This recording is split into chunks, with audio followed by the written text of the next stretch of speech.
Karena kalau kita bicara yang bikin undang-undang cipta kerja itu siapa?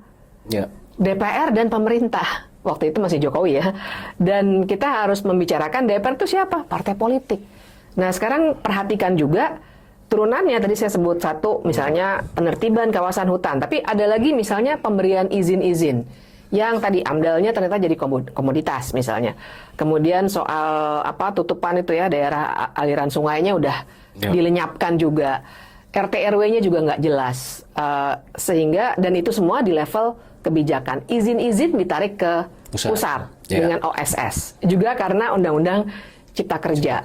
Jadi akhirnya sangat sistematis dan lagi-lagi kalau dilacak kan pertanyaannya Joni kan tadi, ini ada kaitannya dengan partai politik nggak sih? Ya persis, karena akhirnya yang bikin segala kebijakan itu adalah partai politik dan sebenarnya inilah cara mereka untuk dapat ongkos mereka untuk berpolitik itu.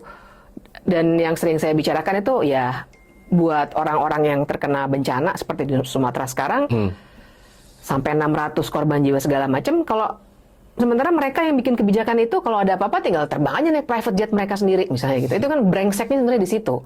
Tapi dengan cara itulah dunia politik kita sekarang dikelola dengan menciptakan hukum dan kebijakan yang hanya untuk kepentingan kelompok elit itu. Ya artinya karena potret mahalnya ongkos politik kita, maka ujung-ujungnya pasti kompensasinya adalah hanya satu-satunya mungkin kali ya. Karena itu yang paling gampang. Oh, oke. Ya kan, maksudnya kalau pakai teknologi canggih ya harus research and development lagi, inovasi apa.